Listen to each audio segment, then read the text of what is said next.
So this is the first video for Unit 4, and the title of Unit 4 is Transoceanic Interconnections, circa 1450 to 1750. So remember that this is the same time frame as Unit 3, land-based empires, but whereas Unit 3 is more concentrated on the areas of Afro-Eurasia, Unit 4 expands across the Atlantic to the Western Hemisphere, so we're certainly going to get more global. Now this particular video is all about the origins of transoceanic exploration. So the first thing we'll do is connect this particular time frame to previous time frames. Now you get an image here of Malacca.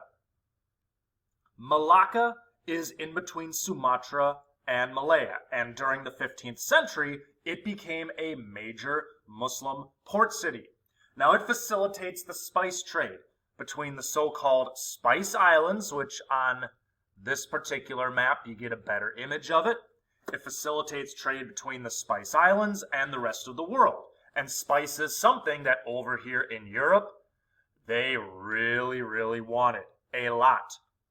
Now Malacca is a major metropolitan center where thousands of traders are going to gather. And remember, when you have trade, a major theme is powerful trading cities, because you'll have all of these goods and all these different ideas coalescing in one spot. Now it's going to blend local culture with Hindu and Buddhist traditions. And Malacca will serve as a springboard for the spread of Islam in Southeast Asia. And it continues this trend that we've already seen of traders spreading Islam. It was said of Malacca that they have no culture at all. You do not know whether they are Muslim or not. So we get larger regional networks with trade and exploration. And then we recall Zheng Ha, the Ming admiral. Now the Ming Emperor Yongle had commissioned the massive fleet that took 7 expeditions over a period of 28 years. 28 years.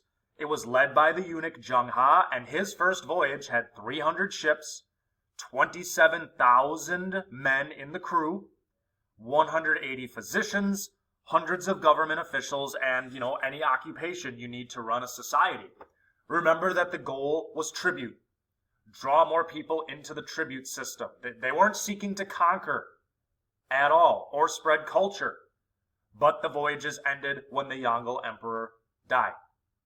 China is going to focus more inward. So with the spice trade, it's more a matter of goods going out to people. With China, they want people to come to them.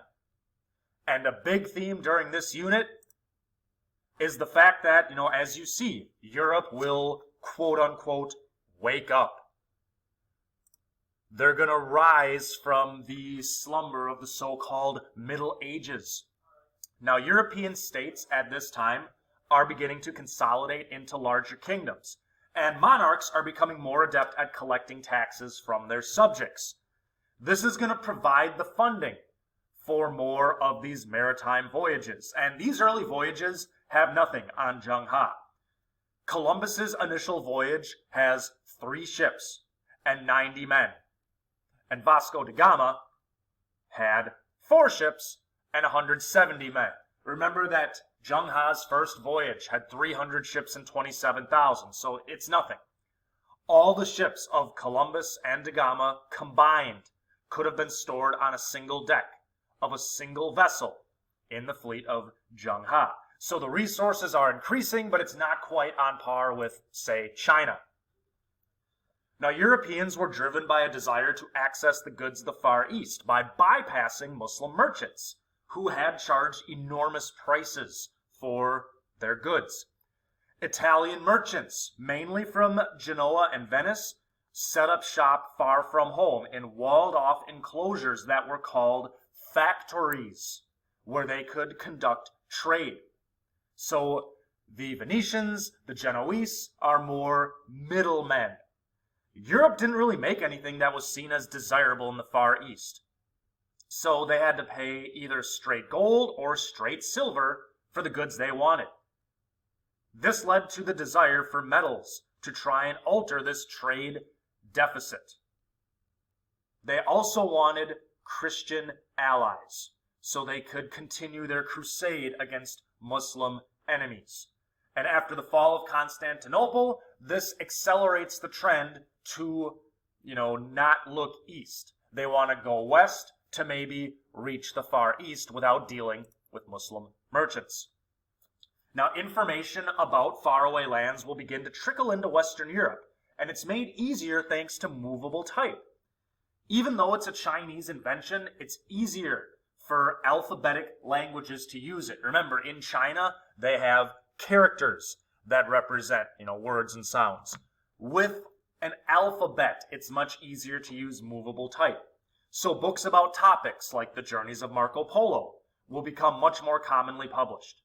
In 1350, a book was published about the Canary Islands and its inhabitants. So exploration beyond the Straits of Gibraltar, beyond the Mediterranean, it's going to start to amp up. Now, the religious element, the religious component can't be overstated or overlooked. And it kind of begins with the account of the non-Christian Canary Islanders. The Catholic rulers of the Iberian Peninsula are in the midst of finishing up what's called the Reconquista, which you could argue began in the 700s, where Christian rulers are trying to reclaim Muslim-controlled territories on the peninsula. And Portugal's Prince Henry the Navigator, the man you see here, Prince Henry the Navigator, conquered the Moroccan fortress of Ceuta. And he had the public goal of converting their inhabitants. And Ceuta actually remains part of Spain to this day.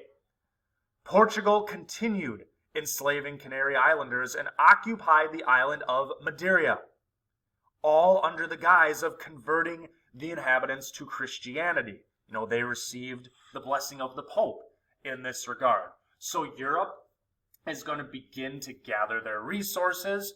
They're going to gather strategy.